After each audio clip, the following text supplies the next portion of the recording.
담배를 끊으려고 애쓰던 혼자 오래되신 할머니가 한 분 계셨습니다. 이분은 담배를 끊기 위해서 무척 노력했는데 그래도 50년 동안 수없이 담배를 끊으려고 했지만은 담배를 끊지 못했습니다. 자녀들이 어머니 건강을 생각해서 이제는 담배 좀 피우지 마시라고 그렇게 했음에도 불구하고 담배가 끊어지지가 않습니다. 손자들 이렇게 반갑게 맞고 손녀들 이렇게 안아보려면 손자 손녀들이 할머니 그 담배 냄새가 싫다고 멀리하는, 그렇게 하면서도 담배가 끊어지지가 않았습니다. 그런데 이 할머니가 어느 날 경로당에 갔는데 딱 자기 타입의 할아버지를 만났습니다. 이 할아버지와 사랑이 빠졌습니다. 이 할아버지가 이런 말을 합니다. 다 좋으신데 한 가지 담배 냄새만큼은 제가 견디지를 못하겠습니다. 이 할머니가 그날부로 담배를 끊었습니다. 사랑의 힘은 니코틴의 힘보다도 훨씬 강합니다. 볼티모어에 있는 한 대학에서 사회학과 교수가 사회학과 학생들한테 그 지역 조사를 하는 그런 프로젝트를 했습니다. 볼티모어에 있는 아주 가난한 지역, 빈민가 지역, 슬럼가 지역에 한 200여 명이 되는 청소년들 또 어린이들 이런 아이들을 이렇게 심층 조사를 하는 그런 프로젝트를 했는데 저도 대학 때 사회학을 했기 때문에 그런 프로젝트를 몇 번 한 적이 있습니다. 그래서 이제 여러 가지 심층 조사를 하고 난 뒤에 그 이제 결과들을 이렇게 분석하고 나는데 그 분석 결과가 거의 똑같습니다. 뭐냐니까 이 아이들의 장래에는 별로 소망이 별로 없다. 왜냐니까 기본적으로 주어져야 될 기회들이 이 아이들에게는 주어지지 않는다라는 그런 결론입니다. 어쩔 수가 없는 거죠. 세월이 지났습니다. 딱 25년이 지났습니다. 그리고 그 학과에 있는 또 다른 사회학과 교수가 옛날에 그 조사가 이루어진 것을 우연히 보게 되었습니다. 그래서 이것도 좋은 연구의 또 하나의 방법이겠다 싶어서 역시 사회학과 학생들한테 그 200여 명의 사람들을 추적 조사를 시켰습니다. 근데 그 결과가 엄청나게 여러분 예상과는 다르게 나왔습니다. 200여 명 가운데서 그동안 한 두세 명은 이미 세상을 떠났고 그 다음에 연락이 완전히 두절된 사람 한 20여 명을 제외하고 그리고 180명이 이렇게 조사가 되었는데 그중에 176명이 아주 건강한 삶을 살고 심지어 그 사회에서 상당히 상류층을 형성하고 있었습니다. 그들 가운데 어떤 사람은 교수가 되었고 변호사가 되었고 상당히 아주 든든하게 살고 있었습니다. 도대체 이런 결과가 어떻게 된 것인가? 그래서 그 결과에 따라서 다시 한번 조사에 나섰습니다. 그래서 그 사람들 한 사람 한 사람 만나서 당신이 분명히 여러 가지로 볼 때에는 이 사회에 상당히 적응하기도 힘들고 더군다나 상류층으로 이렇게 올라가기도 힘든 그런 배경이 있는데 어떻게 해서 이런 삶을 살게 되었느냐? 사람들마다 답을 하는데 별 뾰족한 답이 없고 공통적인 답이 별로 없습니다. 도대체 무슨 일이 일어났을까? 근데 그들 가운데 대부분의 이야기가 어떤 이야기가 나오느냐니까 그런데 그때에 우리한테 한 여선생님이 계셨는데 이야기가 공통적으로 들려와서 여기에 공통성은 이거밖에 찾을 수가 없다. 근데 다행히 그 여선생님을 찾아보니까 그 여선생님이 아직 생존해 계셨습니다. 그래서 그 여선생님을 찾아가서 당신이 그 사회의 밑바닥의 아이들에게 어떤 교육을 도대체 하였기에 그 아이들이 지금 이런 어떤 상류층의 삶을 살 수 있는 그런 영향력을 줄 수 있었느냐고. 이 여선생님이 하시는 말씀이 별로 기억이 없다고, 내가 걔들한테 뭘 해줬는지 잘 모르겠다고, 뚜렷하게 내가 기억 남는 게 없다고. 그래서 마치는 말 중에 하는 말이 뭐라고 말하느냐니까 난 참 그 아이들을 많이 사랑했다고. 여러분 세상에 가장 강한 것이 무엇입니까? 죽음이겠죠? 죽음이 참 강합니다. 죽음은 모든 것을 끝장내버립니다. 여러분 아무리 권력이 많고 큰 권력을 가진 사람도 죽음 앞에는 어쩔 수가 없습니다. 우리가 이건희 회장에 또 나와서 삼성이 잘 되기를 우리 바라는 마음도 있지만은 여러분 저런 사람들도 죽음 앞에서는 어쩔 수가 없습니다. 아무리 큰 인기를 얻고 있고 다른 사람에게 존경을 받고 명예를 갖고 있는 사람이라 할지라도 죽음 앞에서는 어쩔 수가 없고, 아무리 큰 업적을 남긴 사람도 뭐 그 업적은 남겠지요. 그러나 그 사람 자체는 죽음 앞에서는 아무런 힘을 쓰지 못합니다. 그래서 죽음이 참 강한 것 같습니다. 세상의 모든 것을 이기는 것이 죽음이 아닌가. 죽음 앞에 뭐가 서 있을 수 있는가. 근데 성경에는 죽음만큼이나 강한 것이 딱 하나 있다고 합니다. 그게 뭐죠? 사랑입니다. 사랑은 죽음같이 강하고, 두 가지가 아주 강합니다.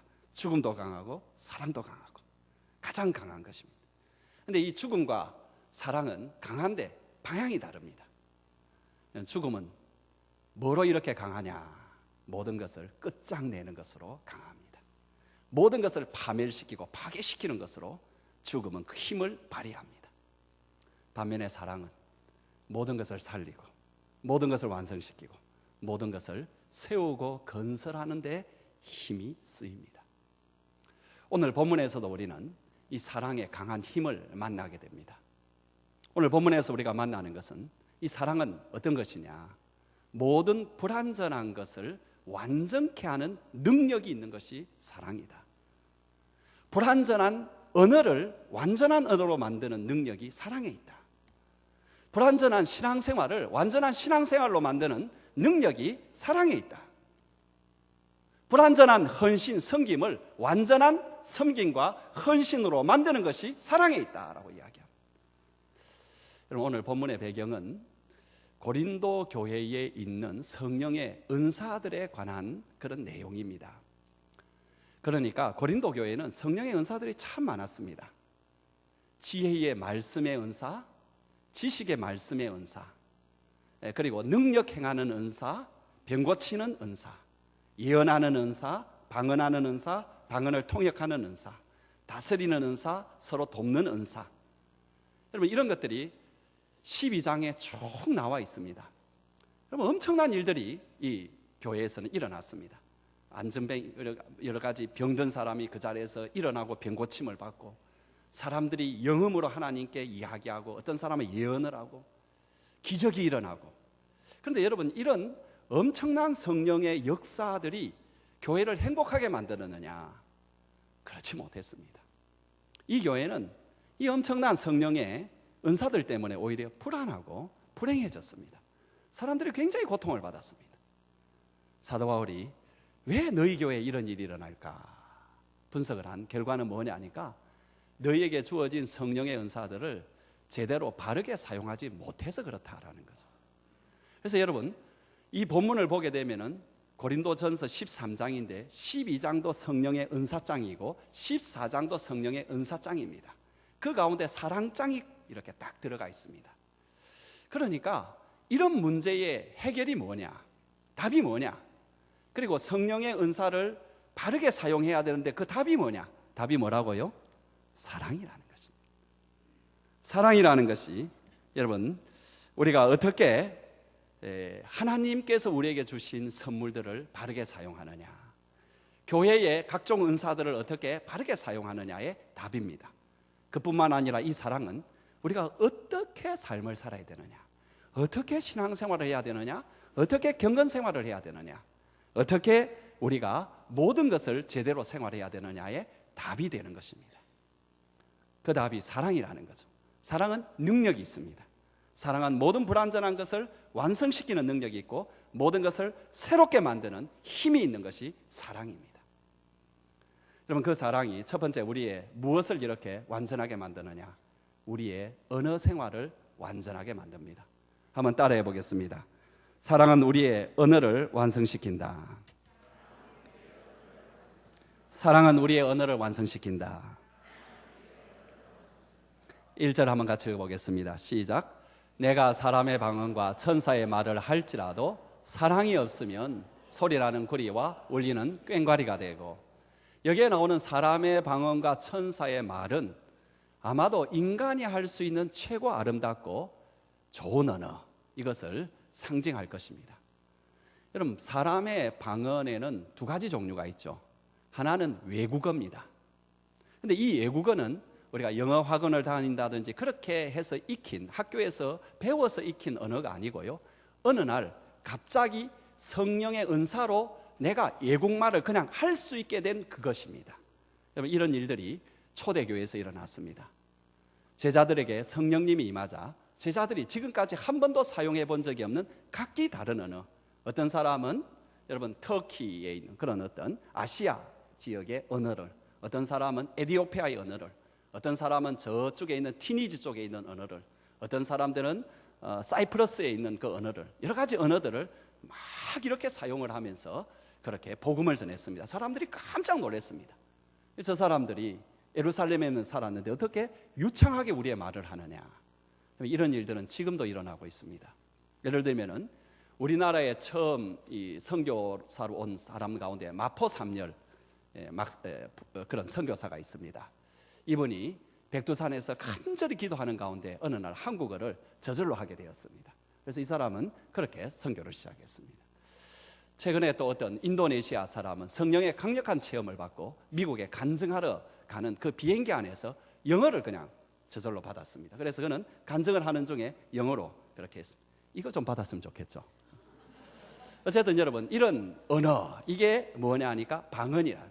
그러나 그런 방언만 있는 것이 아니라 또 성경에는 또 하나의 방언이 있는데 그것은 영음이라고 할 수 있는 것인데 곧 사람들은 알아들을 수 없지만은 하나님께만 드려지는 방언 기도를 말합니다. 여러분들이 흔히 듣는 방언 기도, 그것입니다. 오늘 본문에서 이 사람의 방언이 이 두 개 중에 무엇을 뜻하느냐? 12장을 보게 되면은 이것은 외국어처럼 느껴집니다. 12장의 내용을 쭉 따라보면은. 근데 14장에 가면은 이것은 외국어가 아니라 하나님께만 드리는 방언 기도할 때 드리는 그 방언처럼 보입니다. 그래서 성경학자들은 이 문제를 가지고 서로 토론도 하고 결론을 내리지 못합니다. 뭔지 모르겠습니다. 그러나 분명한 것은 뭐냐 하니까 이 언어들은 일반적인 언어가 아니라 듣는 사람들이 다 놀라고 기이하게 생각하는 그런 종류의 언어라는 거죠. 두 번째, 천사의 말이라는 게 나오는데 이것도 두 가지로 생각이 될 수 있습니다. 첫 번째로는 그야말로 인간의 언어가 아니라 천사들이 사용하는 언어라, 이렇게 생각할 수 있습니다. 여러분, 인간의 언어와 천사의 언어 서로 비교하면 얼마나 다를까요? 우리 인간의 언어는 순수성이 떨어집니다. 나도 모르게 더러움이 들어가고 욕이 들어가고 그렇잖아요, 그죠? 그렇지만 천사의 언어는 깨끗합니다. 거룩합니다. 또 우리 언어는 이렇게 불안정해가지고 오해를 일으키고 아주 이해할 때 무슨 말을 하는지 참 난해한 그런 말들도 우리는 사용을 합니다. 천사의 말은 그렇지 않을 것입니다. 무슨 말을 하는지 아주 명확할 것이고 누구나 들어도 그 말이구나 확실히 아는, 거룩하고 깨끗하고 온전하고 명확하고 그런 어떤 언어. 여러분, 이 언어가 천사의 언어다. 또 한쪽의 사람들은 이 언어를 그렇게 해석하지 아니하고 그 당시의 문화에 있어서 굉장히 수사학적으로 발달된 언어, 그 가운데 여러분 수사학적 언어라는 건 뭐냐니까 다른 사람을 설득을 하는 언어랍니다. 그런데 한 사람 한 사람을 설득하는 언어가 아니라 대중을 전체로 설득하는 언어, 그게 뭐죠? 그 당시에는 웅변입니다. 웅변. 이것이 바로 천사의 말로 봅니다. 실제로 여러분 그 당시 고린도라는 도시는 아테나와 더불어서 그리스 문화가 엄청나게 발달한 그런 도시인데 그럴 때에 여러분 잘 아는 대로 직접 민주주의 국가였습니다. 직접 민주주의라는 것은 무슨 문제가 있으면 여러분들처럼 이렇게 모입니다. 그러면은 한 사람이 나와서 무슨 이야기를 하고 한 사람이 나와서 무슨 이야기를 해서 사람들이 좋아하는 쪽으로 정책이 결정이 되고 그 말을 한 사람이 곧 권력을 갖게 됩니다. 그래서 웅변가가 그 당시에는 정치가이고 권력가였습니다. 대표적인 사람이 여러분 데모스테네스라는 사람이죠. 데모스테네스.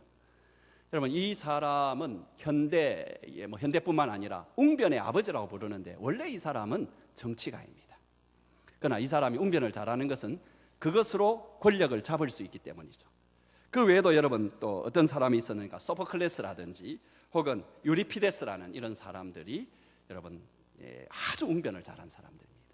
그런데 그 사람들을 가리켜서 그 당시의 사람들은 뭐라고 말했느냐 하니까 천사의 언어다, 이런 말을 썼습니다. 실제로 오늘 본문에서 이 말이 진짜 천사들이 쓰는 언어를 말하는 건지 아니면 이런 웅변가의 말을 말하는 건지 정확치 않습니다만은 분명한 것은 뭐냐 하니까 천사의 말은 가장 아름답고 숭고하면서도 다른 사람의 마음에 심금을 울리면서 다른 사람을 다 설득하는 아주 설득력이 강한 그런 언어라는 거죠.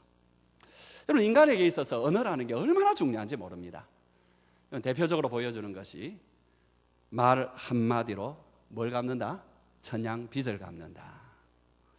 여러분, 사실 인간의 언어 능력은 하나님이 말씀으로 온 세상을 창조하신 그 창조의 능력을 우리가 받게 되는 그런 선물입니다. 예수님의 별칭도 뭐였느냐 하니까 말씀이었습니다. 우리는 우리의 생각이나 우리의 감정, 의견을 다른 사람한테 말을 하고 또 그 사람도 그것을 들은 것을 우리에게 전달하고 하면서 여러분 서로 소통이 되죠. 소통이 되면서 관계가 형성이 됩니다. 그리고 교감이 이루어지고 교감이 이루어지면은 일이 같이 됩니다. 그러니까 이 언어가 얼마나 정확하게 그리고 신속하게 전달되는가, 여기에 대해서 인간이 굉장히 노력을 해왔고 이것이 인간 문명 발전의 핵심이었습니다. 여러분, 현 세계의 문명만 보더라도 언어 문명과 통신 문명이 모든 다른 문명을 이끌어가고 있습니다.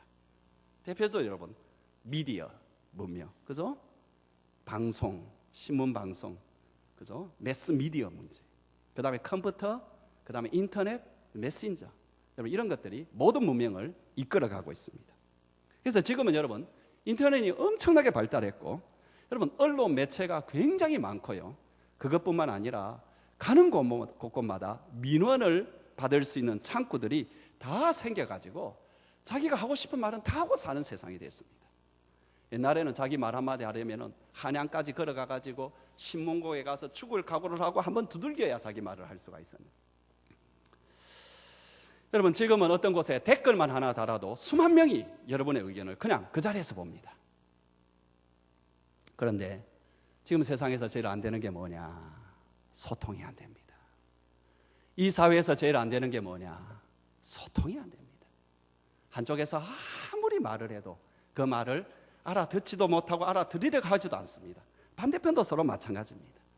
여러분 지금 한국 사회에 느끼는 가장 답답한 게 뭡니까? 막혀 있다라는 거죠. 꽉 막혀 있다.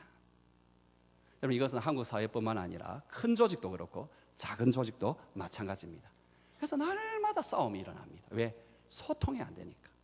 어제 제가 이 설교를 막 이곳에 지금 쓰고 있는 중에 이 부분에 있어서 어제 여기 위에서 작업하는 페인트 작업을 하시는 두 분이 막 소리 높여서 서로 싸움 비슷하게 합니다. 왜? 소통이 안 되니까. 앉아있는 나는 다 알아듣고 있는데 두 사람은 과음을 치고 있는. 왜? 소통이 안 되니까.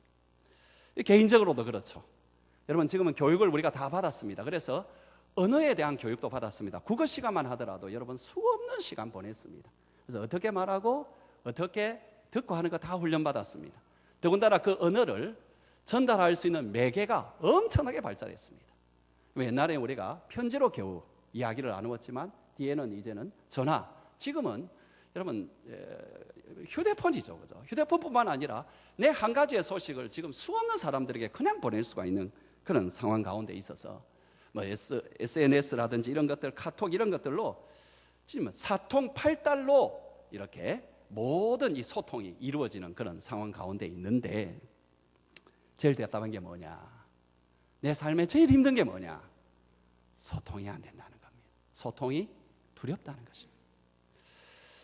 그것도 제일 가까운 사람한테, 내 아내나 내 남편에게 소통이 안 됩니다. 내 자식에게 소통이 안 되고 내 부모에게 소통이 안 되고 친구에게 소통이 안 되고 같이 일하는 동료에게 소통이 안 됩니다. 그래서 반성도 해봅니다. 내가 언어 생활에 문제가 좀 있지. 그래서 언어 생활을 고치려고 책도 보고 생각도 애를 많이 씁니다. 그래도 안 됩니다. 잘 안 됩니다 이게. 여러분 아내와 남편 제일 가까운 사람이 제일 많이 알고 있는 사람이 대화를 하는데 엇나가기 일쑤입니다. 자식한테 이야기하는데 말하기가 참 두렵습니다. 같이 일을 하는 사람에게 말을 하는데 내 말을 제일 잘 알아야 되는데 내 말을 못 알아듣습니다. 여러분 천냥 빚을 갚는 한마디의 말은커녕 실없는 말 한마디 해가지고 큰 변을 당하기 일쑤고요. 말 한 번 잘못해서 큰 재앙에 빠지는 경우가 많습니다. 그래서 여러분 속담 가운데도 그런 게 있잖아요. 그죠? 실없는 말 한마디 송사 가져온다. 혀 밑에 뭐가 있다? 도끼가 있다. 그래서 우리에게 참 이 말을 천사처럼 좀 하면 얼마나 좋을까. 사람들에게 천사의 언어로 말할 수 있다면, 하나님께는 영혼과 같은 그런 것으로 기도할 수 있다면 얼마나 좋을까. 근데 여러분, 진정한 천사의 언어가 되고 진정한 하나님께 드려지는 영업이 되려면 한 가지가 필요합니다. 뭐죠? 사랑입니다. 사랑이 있으면 소통이 되기 시작합니다. 언어에 사랑이 깃들어 있으면 그게 천사의 말이 됩니다. 사랑하는 형제자매 여러분, 왜 아내에게 이렇게 말하는 것이 어려울까? 여러분에게 한 가지 부족해서 그렇습니다. 언어에 사랑이 없기 때문에 그래요. 왜 아내인데 이렇게 말하는 것이 어려울까? 무엇이 부족하다고요? 사랑이 없기 때문에 그렇습니다. 아니, 자식한테 말하는 건데 왜 이렇게 두려울까? 뭐가 없어서? 사랑이 없어서 그래요. 언어에 사랑이 없어서 그래요. 여러분, 교회 안에서 목장 안에서도 마찬가지겠죠. 한 가지 나에게 부족한 게 뭐냐? 사랑입니다. 그런데 사랑을 넣어서 이야기해 보시기 바랍니다. 언어에 사랑을 섞어서 이야기해 보시기 바랍니다. 소통이 됩니다. 말이 됩니다. 천사의 언어가 됩니다. 어느 시골에 한 아이가 있었는데 굉장히 주눅이 들어서 살았습니다. 이유는 뭐냐 하니까 이 아이가 사생 아이이기 때문에 그렇습니다. 이 아이의 어머니가 처녀일 때에 이 아이의 어머니는 알겠죠. 그러나 그 누구도 모르는, 누구에게 그렇게 되었는지 모르지만 처녀로 이 아이를 잉태를 했고, 우리나라도 그렇겠지만 미국 사회도 비슷했던 것 같습니다. 이 아이에 대해서는 따돌리고 심지어 학교에 가서도 이 아이가 굉장히 왕따를 당하고, 그래서 외롭고 괴로운 그런 어떤 어린 시절을 보내고 있었습니다. 근데 이 아이가 12살이 딱 되던 해에 그 마을에 새로운 목사님이 이렇게 오셨는데 소문이 나기를 뭐냐 하니까 그 목사님이 참 감동 깊게 설교를 하신다는 거예요. 그러니까 이 어린 마음에 자기도 저 목사님의 좀 설교를 들었으면 마음이 있지만 처음에는 사람들 기피하는 그 대인 기피증이 있었기 때문에 가지를 못했습니다. 그러나 너무 가고 싶은 마음이 있어가지고 이 아이가 살포시 교회 안에 이렇게 조용히 들어가 앉았습니다. 정말로 몇 번 계속 다니다 보니까 참 하나님의 사랑이 느껴지고 자기의 인생이 새롭게 되는 것을 자꾸 느낍니다. 그런데 이제 이 아이는 항상 예배를 마치자마자 제일 먼저, 목사님도 나오기 전에 먼저 도망칩니다. 왜? 다른 사람 만나는 게 힘드니까.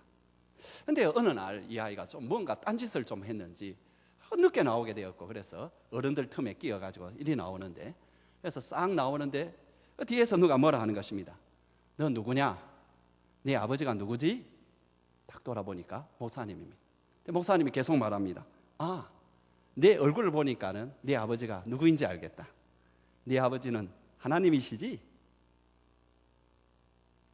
이 말 한마디가 이 사람을 변화시킵니다. 이 사람이 댄 후퍼라는 사람입니다. 이 사람은 테네시주에 여러 번 주지사를 했고 수많은 영향을 미친 사람입니다. 이 사람은 이런 고백을 합니다. 그때 목사님이 그 말씀 한마디가 내 인생을 변화시켰다. 그 사랑의 따뜻한 말 한마디가 나를 변화시켰다. 사랑의 언어가 천사의 언어입니다. 두 번째, 사랑은 우리의 신앙과 경건을 완성시킵니다. 2절 한번 같이 읽겠습니다. 시작. 내가 예언하는 능력이 있어 모든 비밀과 모든 지식을 알고 또 산을 옮길 만한 모든 믿음이 있다 할지라도 사랑이 없으면 내가 아무것도 아니다. 요즘 세상에서 누가 성공하느냐? 미래를 정확하게 빨리 예측하는 사람이 최고입니다. 그죠? 이런 사람이 사업에 성공하고 이런 사람이 어떤 프로젝트든지 성공하게 돼 있습니다. 그래서 여러분, 사회학 이런 것들도 처음에는 이론 사회학으로 발달하다가 지금은 통계 사회학으로 발달하는 이유가 뭐냐니까 현재를 분석하고 미래를 예측하기 위해서는 보다 정확한 수치 계산을 해야 된다. 그래서 사회학에 통계학이 들어왔습니다. 지금은 모든 사회학은 거의 통계 사회학, 수치 사회학으로 가고 있다. 이렇게 말해도 무방합니다. 경제학도 마찬가지죠. 이코노믹스라는 말 대신에 매트릭스라는 말을 쓰게 되는데 이 매트릭스라는 말이 통계 경제학이란 말인데 지금 모든 경제학은 사실은 통계 경제학입니다. 지금의 모든 것들을 분석하고 미래에 이 경제가 어디로 흘러갈 것인가를 예측하기 위한 바로 경제학이죠. 또 가장 인기가 있는 것이 미래학이죠. 퓨처로지. 미래가 올 것인가. 그런데 우리한테 하나님의 굉장한 은혜가 있어가지고 모든 비밀을 알고 모든 지식을 알고 미래를 예언하는 능력이 있다면 얼마나 좋겠습니까?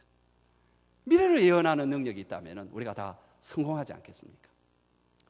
오늘 성경에 바로 그 이야기를 합니다. 우리가 예언하는 능력이 있고 그래서 모든 비밀과 모든 지식을 알고 있다.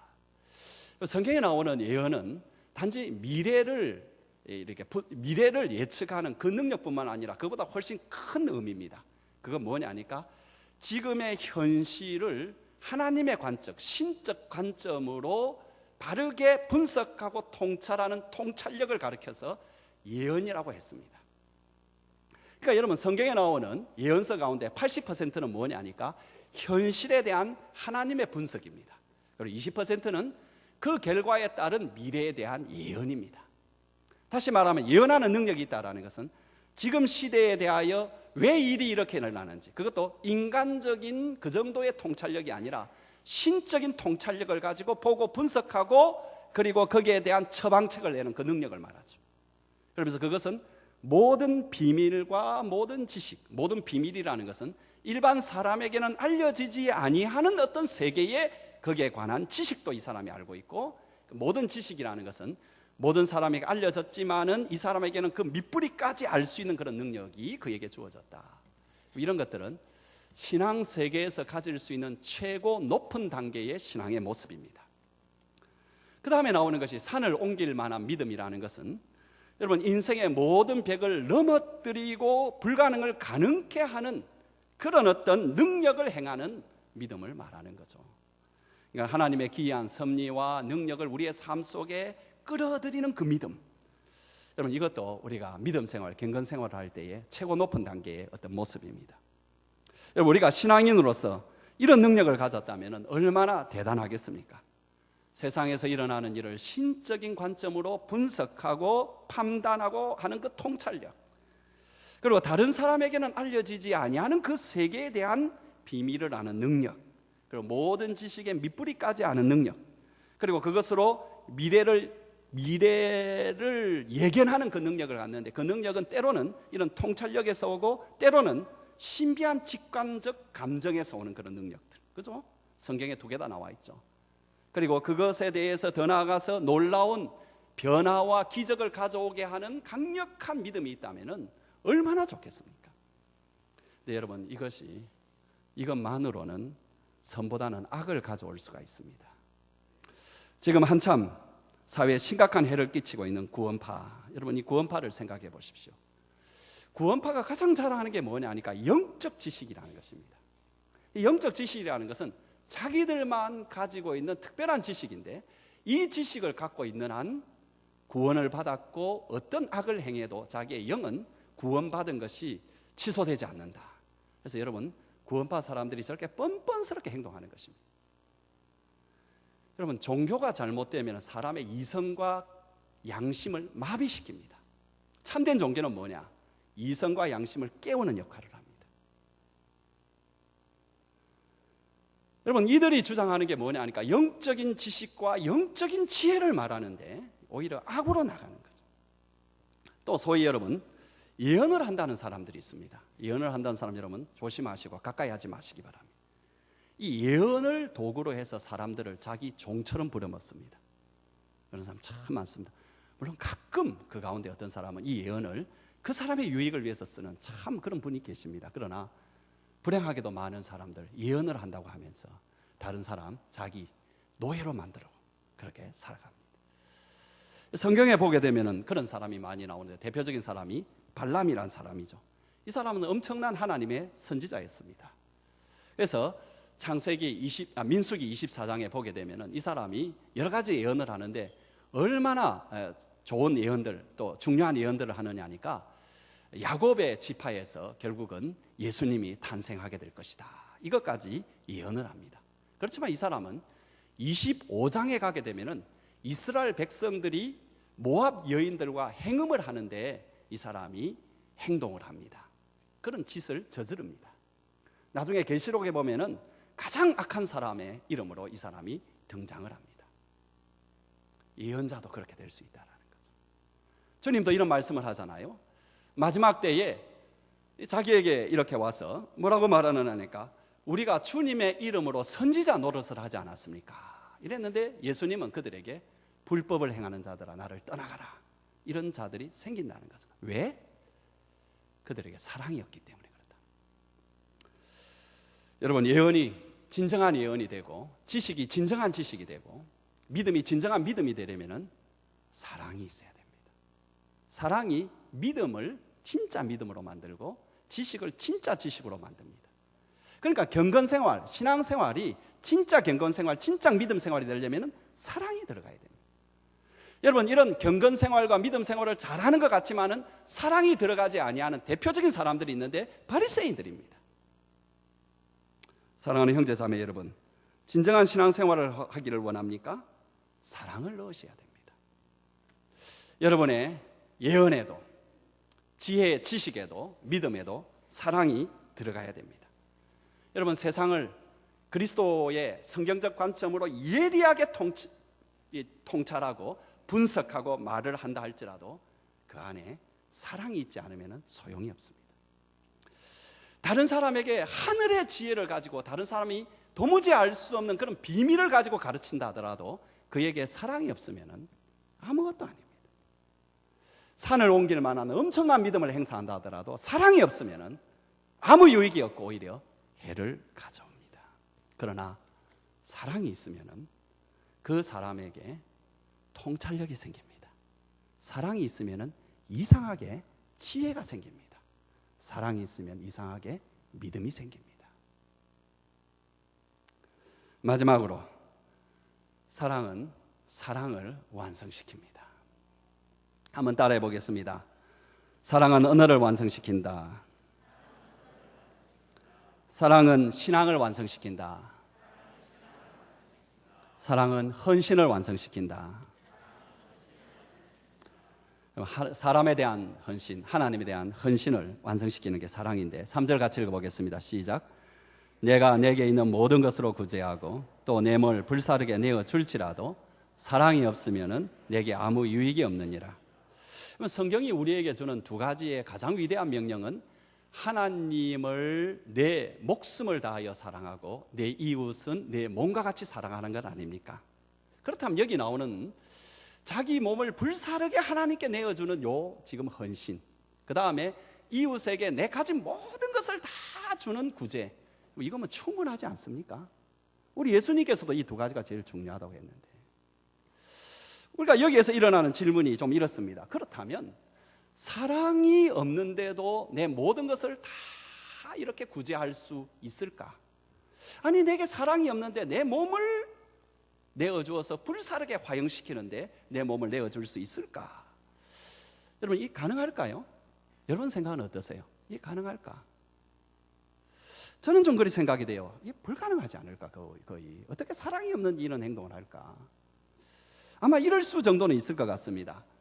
구제하고 순교하는 것이 진정한 하나님의 사랑, 이웃 사랑보다도 자기 의를 과시하고 싶은 그런 종교적인 강한 신념에 사로잡혔다든지 도덕적인 강한 신념에 사로잡혔다든지, 그래서 결국은 자기를 사랑하는 마음 가운데서 그런 행동이 나올 수도 있을 것 같습니다. 그러면 실제로 그럴 수 있을까? 실제로 자기 의를 주장하면서 그 정도까지 어떻게 순교하고 또 구제하고 그렇게 할 수 있을까? 그건 좀 제가 의문이 듭니다. 바울이 여기서 강조하는 건 뭐냐니까 그런 형태의 순교나 구제가 있다고 가정을 하고 그것을 비판하려는 것이 아니라 구제와 순교에는 사랑이 꼭 포함이 돼야 된다. 사랑이 없다면 진정한 구제, 진정한 순교가 아니라는 거죠. 여러분, 만일 그 사랑이 함께하지 못하면 틀림없이 자기를 위해서 하는 행동인데 그렇다면 진작 자기에게는 아무 유익이 없다라는 겁니다. 그래서 여기 본문에 보면은 내게 아무 유익이 없느니라. 아마 이것은 스스로 자기 의를 드러내고 자랑하기 위한 행동이기 때문에 자랑 다 했고 의를 드러냈으니까 자기가 얻을 게 없다라는 거죠. 그죠? 우리 예수님의 말씀에 따른다면은 그런 종류의 구제를 한 것을 가리켜서 뭐라고 말했어요? 이미 상급을 다 받았느니라. 자기가 다 받아버린 거죠. 여러분, 통계에 따르면은 한국 개신교회가 한국 사회의 구제와 복지 활동의 약 70%를 우리 교회가 감당을 한다고 합니다. 그런데 이 사회에서 여러분, 기독교는 가장 욕을 많이 들어먹습니다. 아무것도 안 하는 것처럼. 그래서 어떤 사람은 굉장히 억울해합니다. 아니, 그래서 하는 말이 이런 것들에 대해서 홍보를 좀 제대로 해야 된다. 그래서 교회가 하고 있는 일, 그 실적에 걸맞은 한국 개신교회의 위상과 이미지를 우리가 가져야 된다. 이렇게 주장들을 합니다. 그러나 이것은 핵심을 놓친 생각입니다. 한국 교회가 과실을 위해서 하는 구제이고 헌신이라면은 오늘 말씀에 따르면은 개신교회의 유익이 없습니다. 오직 우리는 그냥 가난하고 힘든 사람들, 이 사람들 마음에 걸려서 우리가 하는 헌신이 돼야 됩니다. 주님이 그냥 하라고 하셨으니까 주님께 하는 그런 우리의 구제가 돼야 됩니다. 어떤 사람이 길 가다가 거리에서 구걸하는 사람 그냥 지나칠 수가 없어서 그 사람 하도 불쌍해서 조금이라도 내게 있는 것을 나누어줘야 되겠다 싶어 그 사람 앞에 섰습니다. 그리고 호주머니 이리 뒤져보니까 아무것도 없고 안에도 뒤져봐도 아무것도 없고 참 난처하게 됐습니다. 그냥 지나가기에는 미안하기도 하고 마음도 그게 허락되지도 않고. 그래서 그 사람 앞에 이렇게 주저앉아가지고 그 거린의 손을 잡으면서 이렇게 말했습니다. 형제님, 하필 저에게 형제님한테 드릴 게 아무것도 없네요. 그래도 형제님 손이라도 한번 잡아 드리고 싶습니다. 부디 용기를 내셔서 꼭 일어나시고 하나님을 의지하시기 바랍니다. 깜짝 놀란 이 거린이 그 눈에 눈물이 그렁그렁 맺히면서 이렇게 말을 했다고 합니다. 선생님, 지금까지 나에게 적선을 해줬던 수많은 그런 어떤 사람들보다도 선생님께서 가장 소중한 일을 저에게 해주셨습니다. 고맙습니다. 잊지 않겠습니다. 여러분, 이웃 사랑도 진짜 사랑이 들어가야 됩니다. 이웃 섬김도 진짜 사랑이 들어가야 됩니다. 가족 사랑도 진짜 사랑이 들어가야 됩니다. 조지 스위팅이라는 설교가가 오늘 우리의 이 본문을 설교하면서 제목을 수학화해가지고 이렇게 만들었습니다. 한번 볼까요? 인생 마이너스 사랑은 뭐? 제로다. 인생의 사랑을 빼면 제로입니다. 언어의 사랑을 빼면 제로입니다. 신앙의 사랑을 빼면 제로입니다. 사역의 사랑을 빼면 제로입니다. 헌신의 사랑을 빼면 제로입니다. 이 스위튼 목사님에게 어떤 아주머니가 찾아와서 상담을 했습니다. 나는 전도 훈련도 받았고 또 성경도 많이 읽고 암송도 많이 했습니다. 전도하려고 부지런히 다니기도 합니다. 근데 아직도 한 사람도 나를 통해서 구원받은 사람이 없습니다. 어떻게 해야 될까요? 스위트 목사님이 그 여자분에게 이렇게 말했습니다. 제가 잘 모릅니다. 그러나 아마도 성경적으로 말하자면은 자매님에게는 사랑의 눈물이 메말라 있지는 않습니까? 성경 약속에 보면은 울며 씨를 뿌리러 나가는 자는 기쁨으로 단을 거둔다고 했는데 그 사랑의 눈물이 혹시 없는 건 아닙니까? 이 여자분이 그 길로 나가서 참 엎드려서 하나님 앞에 기도하고 사랑이 없다고 고백하고 사랑의 눈물을 달라고 간절히 기도하고 그때부터 이 여자에게 사람들이 붙기 시작하더라는 것입니다. 사랑하는 성도 여러분, 우리가 노력하지 않은 것은 아닙니다. 말도 얼마나 잘해보려고 노력했습니까? 아내의 마음에 상처 안 주려고 노력도 많이 했습니다. 여러분, 경건생활을 얼마나 제대로 해보려고 노력했습니까? 우리가 좀 다른 사람 섬기고 헌신하고 하는 일에 그래서 주님 뜻대로 해보려고 얼마나 노력했습니까? 바로 그런 상황에서 우리 자신을 한번 돌아볼 때 진작에 거기에 가장 필요한 사랑은 있었는지 우리 한번 같이 기도하겠습니다.